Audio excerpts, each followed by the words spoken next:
France Info. Le gouvernement veut donc renforcer la lutte antiterroriste. Gérald Darmanin présente ce matin un nouveau projet de loi au Conseil des ministres. Double objectif, mieux prévenir les actes de terrorisme et donner plus de moyens aux renseignements. Bonjour David Di Giacomo. Bonjour Camille. Cette nouvelle loi, elle est présentée seulement 5 jours après l'attentat de Rambouillet. Est-ce que c'est une réponse à cette attaque ? Non, cette loi était déjà dans les cartons depuis plusieurs mois. On nous assure d'ailleurs que le calendrier n'a pas été accéléré suite à l'attentat commis vendredi. Ce nouveau projet de loi, il doit pérenniser, voire renforcer des mesures qui étaient jusqu'à maintenant expérimentées et qui devaient prendre fin le 31 juillet prochain. Le gouvernement ne pouvait donc pas traîner. Et parmi les mesures qui doivent être renforcées, il y a la surveillance des sortants de prison. En effet, certains détenus condamnés pour terrorisme, considérés comme particulièrement dangereux, pourront faire l'objet de mesures judiciaires de suivi jusqu'à 5 ans après leur sortie. Sur un peu moins de 500 détenus qui purgent actuellement une peine pour terrorisme, 60 d'entre eux doivent sortir cette année. Avec ce nouveau texte, les profils les plus inquiétants feront donc l'objet d'un suivi renouvelable plusieurs années après leur sortie.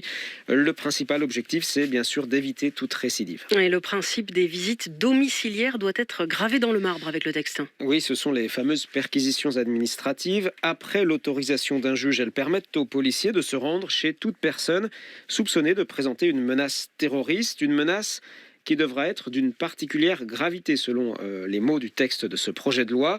Depuis l'assassinat de Samuel Paty en octobre dernier, les policiers ont réalisé 293 de ces visites domiciliaires. Et puis David, la mesure la plus controversée, c'est le recours aux algorithmes par les services de renseignement. Cette mesure est déjà expérimentée depuis 2015. Pour faire simple, les algorithmes analysent les données de connexion des internautes. Par exemple, en cas de consultation répétée de plusieurs sites djihadistes, l'algorithme pourra alors alerter les analystes de la DGSI. L'intérêt, c'est de pouvoir identifier des personnes isolées qui passent sous les radars des services de renseignement, mais qui peuvent laisser des traces numériques de leur radicalisation.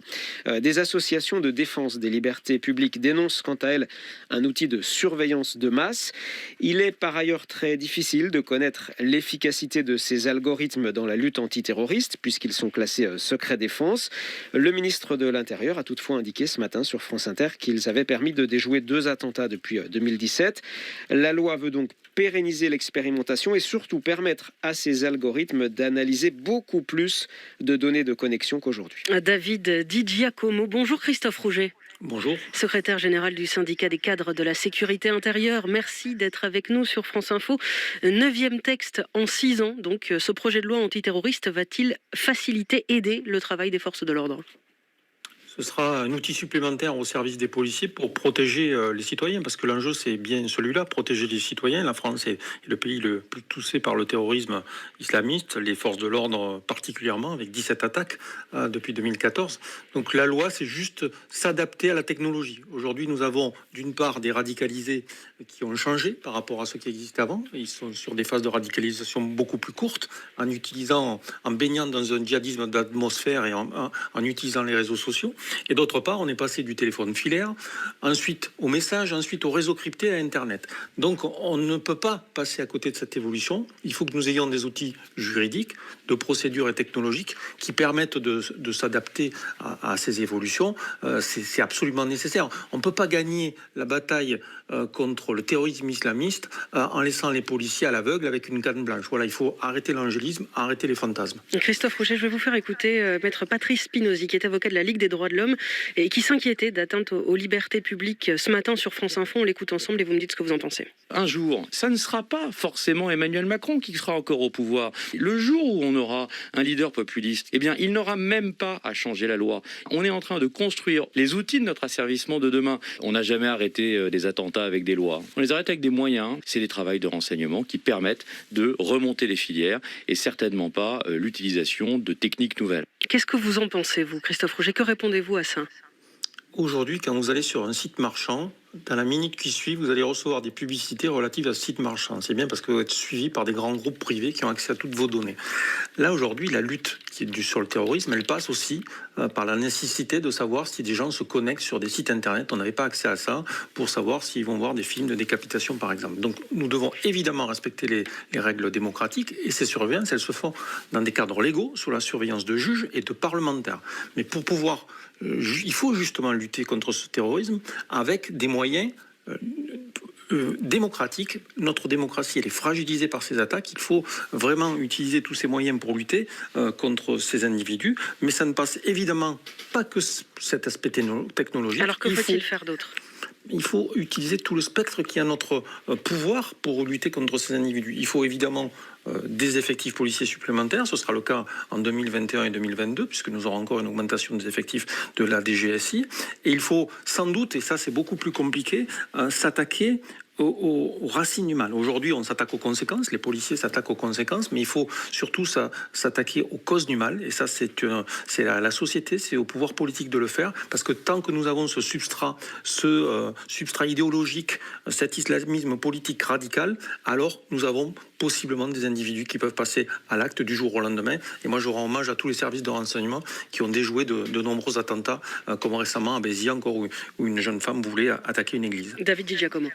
Une question sur les visites domiciliaires, ces perquisitions administratives. Est-ce que vous avez des retours sur leur efficacité ?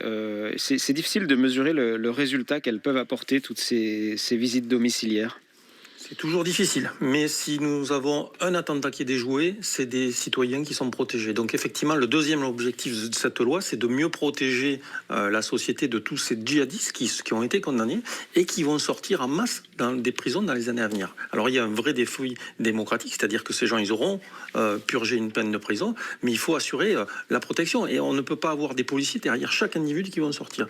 Donc il faut avoir des possibilités de les surveiller socialement, il faut avoir aussi technologiquement pour éviter de nouveaux attentats. Un hommage national va être rendu à Stéphanie Monfermé, la fonctionnaire de police assassinée à Rambouillet, hommage national dans 2 jours. Donc est-ce que le symbole pour vous est important, Christophe Rouget ? Oui, parce que nous sommes particulièrement touchés, les policiers. Nous avions été impactés par l'attaque de Magnanville, où nos collègues, pour la première fois, ont été attaqués à leur domicile. Cette fois-ci, c'est dans un commissariat. Nous sommes tous en période de deuil et cet hommage, il est important pour rassembler les policiers, pour rendre hommage à ce travail de cette femme. Et je crois qu'ensuite, il va falloir trouver des solutions pérennes pour protéger les policiers. Et dans le cadre de Beauvau de la sécurité, nous attendons bien évidemment une loi de programmation pour les années à venir, pour que la sécurité et tous les moyens de protéger nos concitoyens, de protéger ceux qui la protègent, les policiers. La première urgence aujourd'hui, quelle est-elle ? La première urgence aujourd'hui, elle est de mettre en place des réformes profondes, structurelles de la police nationale. C'est les discussions que nous avons dans le Beauvau de la sécurité. Et ensuite, d'avoir une loi de programmation qui permette, par exemple, de mieux protéger les commissariats, avoir un accès différent pour le personnel, ensuite d'avoir des caméras piétons pour les fonctionnaires de police, d'avoir vraiment des réformes structurelles concernant la formation, avec une académie de police qui doit avoir les moyens de ses ambitions. Voilà, il y a beaucoup de chantiers et il va falloir le mettre en place sur plusieurs années dans la loi d'une programmation qui est ambitieuse, avec une vraie reconnaissance des personnes. Plus de moyens, c'est la première urgence ?